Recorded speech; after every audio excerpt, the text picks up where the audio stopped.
Hi viewers. Ramayanam భారతదేశ ఇతిహాసాలలో ఈ రామాయణం అనేది అత్యంత కీలకంగా చెప్పుకోవచ్చు. మానవుడు తన మనుగడకి రామాయణాన్ని అనుసరిస్తూ ఉంటారు. ఏది మంచి, ఏది చెడు, ఏది చేస్తే ఎలా ఉంటుంది, మానవుడి జీవితంలో రామాయణం అనేది అత్యంత కీలక పాత్ర పోషిస్తుంది. భారతదేశంలో రామాయణం అనేది ఎంతలా ప్రాచుర్యం పొందిందంటే, రామాయణాన్ని ఎప్పుడు విన్నా కూడా, ఎప్పుడు చూసినా కూడా ఇది కొత్తగానే ఉంటుంది.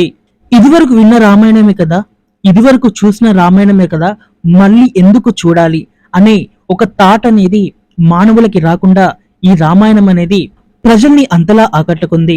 దీనికి గల కారణం వచ్చేసి రామాయణంలో రాముడు అనుసరించే న్యాయం, నీతి, హనుమంతుడి యొక్క రామభక్తి, లంకేశ్వరుడి యొక్క క్రూరత్వం, అలాగే వానర సైన్యం రాముడి మీద చూపించిన ప్రేమ, సీతాదేవి అనుసరించిన విధానం, ఇవే ఇప్పుడు రామాయణం ప్రజల్ని కట్టిపడేసింది.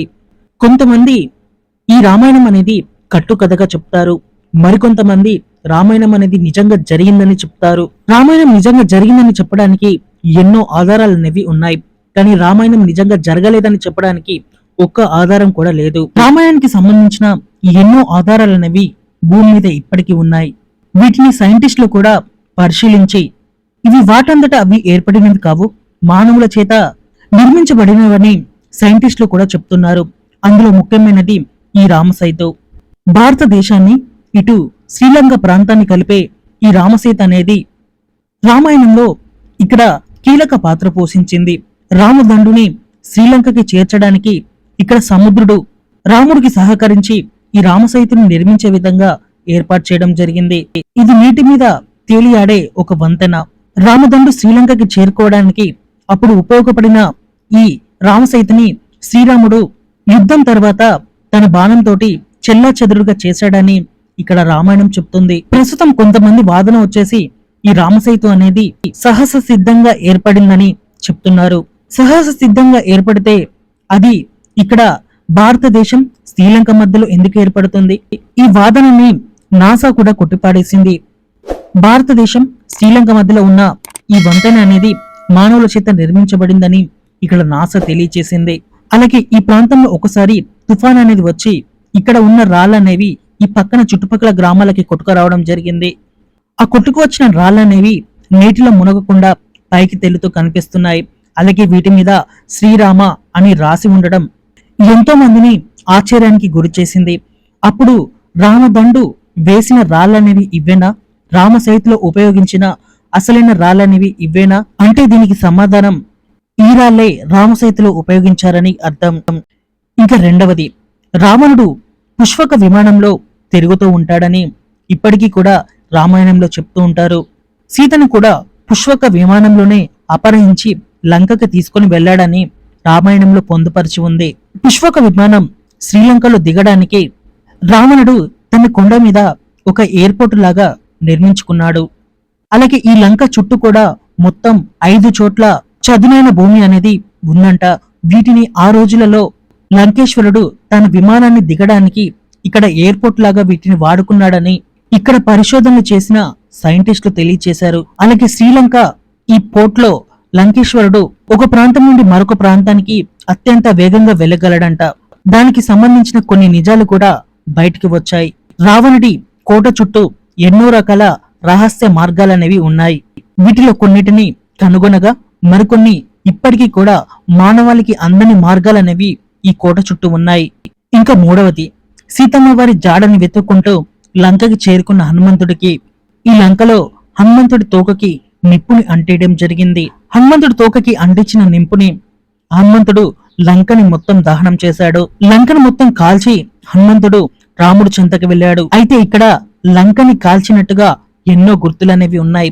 మీరు ఈ లంక కొండని చూసుకుంటే మొత్తం కూడా కాలిపోయి నల్లగా ఉంటుంది. ఒకనొక చోట ఇక్కడ బూడిద కూడా ఉంటుంది. ఇది హనుమంతుడు కాల్చిన శ్రీలంకగానే ప్రస్తుతం ఇక్కడ శ్రీలంక వాసులు నమ్ముతున్నారు. అలాగే ఈ కొండ చుట్టుపక్కల ప్రాంతాల ప్రజలు హనుమంతుడిని ద్వేషిస్తూ ఉంటారు. హనుమంతుడు చేపట్టే మా లంక కాలిపోయిందని చాలా మంది ఇక్కడ హనుమంతుడిని ద్వేషిస్తూ ఉంటారు. ఇంకా నాలుగవది, అశోకవనం. ఈ అశోకవనం అనేది రావణుడి కోటకి చాలా దూరంలో ఉంటుంది.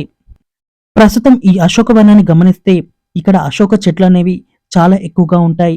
ఈ చెట్ల కారణంగానే ఈ వనానికి అశోకవనం అనేది పేరుగా వచ్చింది.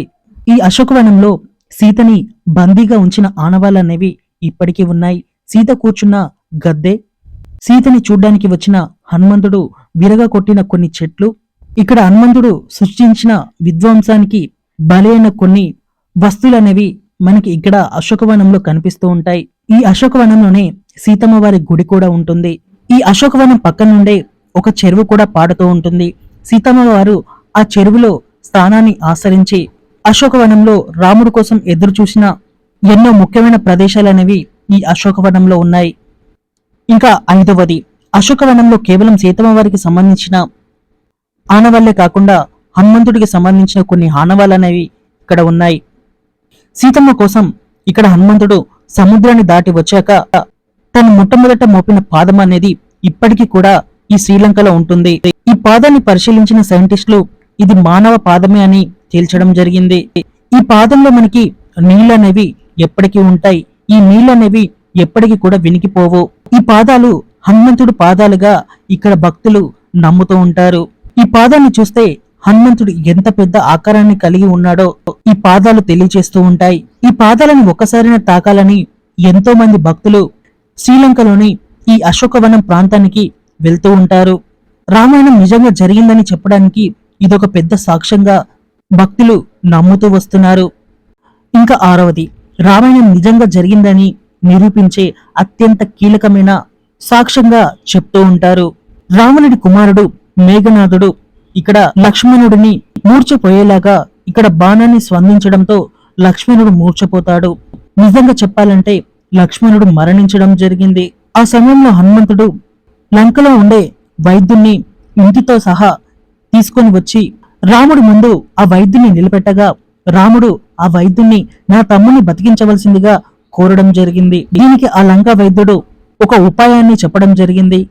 లక్ష్మణుడిని ప్రస్తుతం బతికించాలంటే అది కేవలం సంజీవినితోటే సాధ్యమవుతుందని ఆ వైద్యుడు చెప్పగా సంజీవిని కోసం వెళ్లిన హనుమంతుడు సంజీవిని ఏదో తెలుసుకోలేక సంజీవిని పర్వతాన్ని ఎత్తుకొని రాముడి చెంతకు తీసుకువచ్చాడు. ఇలా హనుమంతుడు తీసుకువస్తుండగా ఆ సంజీవిని పర్వతం అనేది ముక్కలు ముక్కలుగా విరిగి కొన్ని ప్రాంతాలలో ఆ సంజీవిని పర్వతం అనేది పడడం జరిగింది. ఈ పడిన చోట్ల కూడా పెద్ద పెద్ద కొండల్లాగా ప్రస్తుతం ఆ ప్రాంతం మారింది. హనుమంతుడు తీసుకొచ్చిన సంజీవిని పర్వతం అనేది ఇప్పటికీ కూడా శ్రీలంకలోనే ఉంది. దీన్ని సైంటిస్టులు కూడా పరిశీలించి ఈ కొండలో ఎన్నో రకాల ఔషధ మొక్కలనేవి ఉన్నాయని తెలియచేయడం జరిగింది. ఇలాంటి కొండ శ్రీలంకలో ఎక్కడ కూడా లేదని, ఇది ఒక్క కొండ మాత్రమే ఉండడంతో హనుమంతుడు తెచ్చిన సంజీవిని పర్వతం ఇదేనని ఇక్కడ భక్తులు నమ్ముతూ వస్తున్నారు. ఎంతటి కష్టమైన రోగానికైనా ఇక్కడ ఔషధం అనేది దొరుకుతుంది. ఇలా ఎన్నో రకాల రామాయణానికి సంబంధించిన సాక్ష్యాలనేవి ఇప్పటికీ కూడా భూమి మీద ఉన్నాయి. ఇవి చాలావా రామాయణం అనేది నిజంగా జరిగిందని, ఈ భూమి మీద రాముడు నడియాడాడని, మంచికి చెడుకు జరిగిన యుద్ధంలో మంచే గెలిచిందని. జై శ్రీరామ్.